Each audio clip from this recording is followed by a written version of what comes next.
हाय, आज होता रविवार आणि आज होता संडे.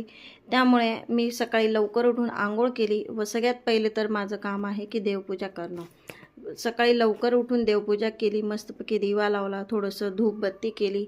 त्यामुळे जरा सकाळी सकाळी फ्रेश वातावरण वाटतं आणि फ्रेश पण वाटतं. त्यामुळे मी नित्यनियमाने दिवाबत्ती केल्यावरती धूप हे लावतच असते. अशा प्रकारे सकाळी सकाळी देवांची पण आंघोळ झाली, देवांचं पण सगळं देवपूजा वगैरे व्यवस्थित प्रकारे करून ठेवली. व आज मी ठरवलं होतं की आज संडे आहे, त्यामुळे आमच्या स्वरासाठी आज मी बनवणार होते आप्पे.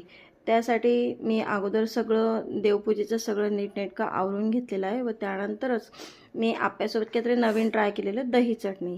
जस्ट हे दही होतं, दह्याला मी जस्ट जिरा मिरची मीठ टाकून फोडणी दिलेली होती आणि काल रात्रीच मी आप्याचं पीठ तयार करून ठेवलेलं होतं. डाळ आणि तांदूळ भिजवून सकाळी वाटून घेतलेलं होतं. हे असं आपल्या आप्याचं पीठ हे तयार झालेलं होतं व त्यासोबत काहीतरी नवीन ट्राय करणार होते दही चटणी. दह्याला जस्ट मी फोडणी दिली होती कारण आज खोबरं अवेलेबल नव्हतं. त्यामुळे आप्याचं भांडं मी गॅसवर ठेवलेलं आहे व व्यवस्थित त्याला आपण तापून घ्यायचं आणि एकदा का आप्याचं भांडं व्यवस्थित तापल्यावरती त्यात सगळीकडून आपण तेल टाकून घ्यायचं, जेणेकरून आपले जे आप्पे आहेत ते भांड्याला चिटकणार नाहीत. अशा प्रकारे मी सगळ्या याच्यात तेल टाकून घेतलेलं आहे व तेल टाकल्यानंतर जे आपलं रेडी पीठ होतं ते पीठ मी एक एक एक एक करून सगळ्या आप्या पात्रामध्ये टाकलेलं आहे. व अशा प्रकारे आपण आप्या पात्रामध्ये पीठ टाकून झाल्यानंतर त्याला थोडं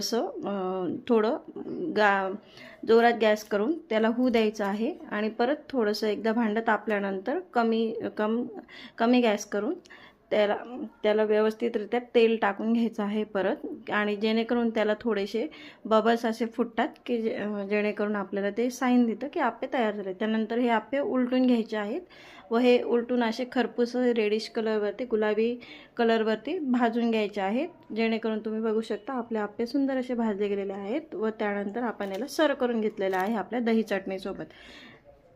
हाय मैत्रिणींनो, जर तुम्हाला व्हिडिओ आवडत असेल तर चॅनलला लाईक, शेअर, सबस्क्राईब करा.